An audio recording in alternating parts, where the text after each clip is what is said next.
پھر ہم یہ کہتے ہیں کہ بھائی ہم سے ملنا ہے تو اپائنٹمنٹ لے کے ملو، ہم اویل ہوئے تو آپ سے بات کریں گے، لیکن الیکشن سے پہلے ہم یہ بات نہیں کرتے۔ یہی حال آپ کے ملک پاکستان میں بھی ہے۔ میں یہ نہیں کہتا کہ آپ غلط ہیں، لیکن بہرحال آپ لوگوں کو یہ طریقے اختیار کر لینے چاہیے، کیونکہ اس سے اچھائی ہوگی۔ روز کا جھگڑا، لڑائی جھگڑا اچھا نہیں ہے، روز حکومتیں چینج کرنے کا کوئی طریقہ کار بھی نہیں ہے۔ حکومت کو ٹائم دیں، وہ اپنے لمٹ کے اندر کام کریں، اور اس میں ہمارے لیڈروں کا اور خاص طر ملا کا، فضل الرحمان کا ذاتی انات پہ یہ سب باتیں کر رہا ہے۔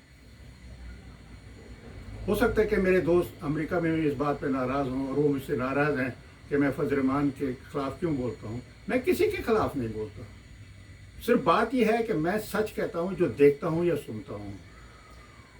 بہرحال یہ لوگ اپنے ذاتی مفاد کے لیے سب کچھ کر رہے ہیں۔ آج گجرانوالہ میں یہ جلسہ بھی کر رہے ہیں اور اپنی طاقت کا مظاہرہ بھی کر رہے ہیں۔ ان لوگوں کو معلوم ہونا چاہیے کہ اس سے پہلے بھی مظاہرے ہوئے، لیکن کوئی مظاہرہ حکومت کو چینج نہیں کر سکا۔ بہرحال کرنے دیں ان کو، جتنا کرتے ہیں، اپنا وقت بھی ضائع کر رہے ہیں اور آپ لوگوں کا وقت بھی ضائع کر رہے ہیں۔ میں اس بارے میں تو یہ نہیں کہوں گا کہ آپ سٹاپ کر دیں، بلکہ میں چاہتا ہوں کہ آپ اس سلسلے کو کنٹینیو رکھیں، تاکہ عوام کو بھی پتہ پڑ جائے کہ کون حق کے ساتھ ہیں اور کون حق کے خلاف ہے، کون رائٹ ہیں اور کون رانگ ہیں۔ میں کچھ باتیں اور بھی اس کے علاوہ کرنا چاہتا ہوں کہ حکومت مہنگائی پہ کنٹرول نہیں کر رہی۔ بہرحال مجھے حکومت کی تو پرابلم تو مجھے معلوم نہیں ہے، کیونکہ میں تو حکومت میں نہیں ہوں، میں ملک سے باہر رہتا ہوں، لیکن بہرحال اخبارات، ٹی وی دیکھنے کے بعد، لیکن میری سمجھ میں نہیں آ رہا ہے کہ حکومت اور خاص طور عمران خان اس مسئلے کو بہت آسانی سے حل کر سکتے ہیں۔ جیسے کہتے ہیں نا، آئی جب بلنک ہوگی اس میں مسئلہ حل ہو جائے گا، لیکن میری سمجھ میں نہیں آ رہی کہ وہ کیوں نہیں کر رہے ہیں۔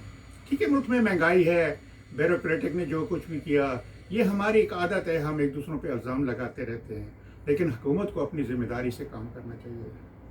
اس کا طریقہ کار جو میں محسوس کرتا ہوں کہ حکومت اگر اس مہنگائی کو جلدی سے جلد ختم کرنا چاہتی ہے تو عوام کو فوڈ سٹیمپ دے۔ اب اس کی ایوریج کیا ہے وہ حکومت اپنے ریسورسز کے مطابق کر سکتی ہے۔ بہرحال میں جو سوچتا ہوں کہ اس کا حکومت پہ کوئی بوجھ نہیں پڑے گا۔ اگر حکومت 3,000 روپے فی پرسن ان کو فوڈ سٹیمپ دے اور میکسیمم 10,000 روپیز ان کو دیں، تو میں سمجھتا ہوں حکومت پہ کچھ فرق نہیں پڑے گا۔ حکومت ویسے بھی تو نوٹ چھاپتی رہتی ہے نا۔ اس سے یہ ہوگا کہ لوگوں کے پاس بائنگ پاور ہو جائے گی، اور یہ طریقہ بینک کارڈ کے تھرو ہونا چاہیے تاکہ کوئی آدمی اس کو کیش نہ کر سکے۔ جہاں بھی یہ کیش کروائیں وہاں پر کیش سسٹم ہو اور وہ اپنی فوڈ خریدیں۔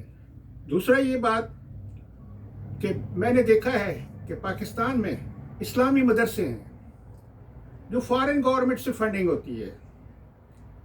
مجھے سمجھ نہیں آتی کہ فضل الرحمان کے دھرنے کے بعد حکومت نے اس بارے میں کیوں نہیں سوچا۔ ان مدرسوں کو وہ نیشنلائز کر لے، کوئی شخص کسی پرائیویٹ انسٹیٹیوشن کو نہ چلا سکے، گورنمنٹ اپنا انتظام کرے اور یہ ادارے چلتے رہیں۔ اس سے یہ پاور ہوگی کہ جیسے آج فضل الرحمان دھمکیاں دے رہا ہے اور اپنی پاور کا اظہار کر رہا ہے کہ دیکھو میرے پیچھے کتنے لوگ ہیں، تو یہ سسٹم ختم ہو جائے گا، اور گورنمنٹ کو اس سلسلے میں بھی کرنا چاہیے، سوچنا چاہیے۔ دوسرا، سکول کے سلسلے میں گورنمنٹ فری ایجوکیشن کرے تاکہ ہر بچہ پڑھ سکے اور اس کا اسکالرشپ کرے۔ ہاسپٹل اگر فل نہیں پے کر سکتے تو کسی حد تک ان کو ریڈکشن دی جائے، اور وہ شخص جو کہ سینئر سٹیزنز ہو سکتا ہے اس کا فری ہاسپٹلائز ہونا چاہیے۔ کیونکہ مجھے معلوم ہے، میں بھی پاکستان میں رہا ہوں، میں گو کہ ایک مڈل کلاس سے تھا، وہ پرابلم مجھے نہیں تھا جو کہ آج لوگوں کو ہے، لیکن پھر بھی یہ ایک مہنگا سسٹم ہے، اور اگر ہاسپٹل ان سے اتفاق نہیں کرتے تو ان ہاسپٹل کو نیشنلائز کر لیا جائے۔ اور ہاؤسنگ کے بارے میں حکومت نے کوئی پالیسی بنا لی ہے، لیکن ہر وہ شخص جو اوور 65 ہے اس کو فری ہاؤسنگ دیا جائے، اور وہ عورت جو بیوہ ہے اور اس کے ساتھ بچے ہیں تو اس کے ساتھ بھی اسی طرح کیا جائے. اور دوسرا جو سب سے بڑا مسئلہ ہے وہ ہے مائنارٹیز کا. پاکستان میں مائنارٹی سسٹم ختم کر دیا جائے. کوئی ڈسکرمنیشن مائنارٹیز اور ریلیجس پہ نہیں ہونی چاہیے. ہر شخص کو جو کہ پاکستان کے اندر پیدا ہوا ہے اس کے ایکول رائٹ ہے. وہ گورنمنٹ میں کنٹیسٹ کر سکتا ہے, وہ ڈپارٹمنٹ میں جاب اپلائی کر سکتا ہے. اور جس دن ہم نے یہ مائنارٹی سسٹم ختم کیا تو میں سمجھتا ہوں کہ وہ لوگ جو آج کل ہم پہ آنکھیں نکال رہے ہیں اور دیکھ رہے ہیں کہ پاکستان میں مائنارٹی کے ساتھ بہت زیادتی ہوتی ہے, ان کے منہ بند ہو جائیں گے. لیکن میں اس بات کو زیادہ تو لمبا نہیں کرنا چاہتا, لیکن میں اپنے بھائیوں سے درخواست کرتا ہوں کہ وہ ذرا سوچیں. اور اگر اچھی بات نہیں ہے جو میں ابھی کہہ رہا ہوں, اور میں اس کو خود بھی نہیں پسند کرتا, لیکن اگر حسب اختلاف طاقت کا مظاہرہ کر رہے ہیں تو پھر میں پی ٹی آئی کے ممبروں سے درخواست کروں گا کہ وہ میدان میں نکلیں. پولیس اور فورس ایک طرف ہو جائے, ان دونوں کو آپس میں لڑنے دے اور یہ ڈیسیژن کریں کہ کون صحیح اور کون غلط ہے. کیونکہ اس دھرنے کے بعد اگر یہ کچھ کر لیا تو کل پھر ایک اور دھرنا ہوگا. حکومت کے پاس پھر اتنا ٹائم نہیں ہوگا کہ وہ پبلک کے لیے کام کرے, وہ دھرنوں کو اسٹاپ کرتی رہے گی. میں سمجھتا ہوں کہ آپ لوگ اس بارے میں ضرور سوچیں گے اور عوام اور پاکستان کے خلاف کوئی ایسی کارروائی نہیں کریں گے. میں نے پہلے بھی ایک دفعہ کہا ہے کہ اگر آپ انڈیا کے چینل دیکھیں تو وہاں کے جو لوگ ہیں وہ ان لوگوں کے جو کہ اینٹی پاکستان ہیں ان کو شیلٹر دے رہے ہیں, ان کے ساتھ مشورے کر رہے ہیں.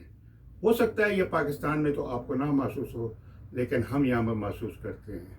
اور اس کے ساتھ میرا ایک سفر تھا جو کہ مجھے یورپ میں برطانیہ, فرانس اور بحرین جانا تھا, لیکن پاکستان کے کرونا وائرس لا کے بعد مجھے یہ پریشانی ہو گئی ہے. اس لیے پہلے میرا پروگرام برطانیہ جانے کا تھا, لیکن اب میں برطانیہ نہیں جاؤں گا, کیونکہ اگر میرا بھی پروگرام ہے کہ اگر اینٹی پروٹیسٹ وہاں پر ہوئے, گورنمنٹ پروٹیسٹ ہوئے, تو میں اس میں حصہ لوں گا. میں آگے بھی انگلینڈ میں حصہ لیتا رہا ہوں اور اللہ کا فضل ہے کہ مجھے آج تک کوئی تکلیف نہیں ہے, اور میں اللہ اور اللہ کے رسول پہ بھروسہ کرتا ہوں. اگر اس نے مجھے محفوظ رکھنا ہے تو کوئی مجھے نہیں چھیڑ سکتا. لیکن ہمارے ایمان کمزور ہو گئے ہیں اور ہم نے دنیا داری کی طرف اتنا رجحان کر لیا ہے کہ میری سمجھ میں نہیں آتا. کھانی تو 2 روٹی ہوتی ہیں اور رہنے کے لیے ایک اچھا سا گھر مل جائے تو میرے خیال میں ہمارے مطالبات اتنے ہی رہتے ہیں. لیکن وہ لوگ جو بلین اور ٹریلین ڈالر جمع کر چکے ہیں, میری سمجھ میں نہیں آتا کہ وہ کیا کریں گے.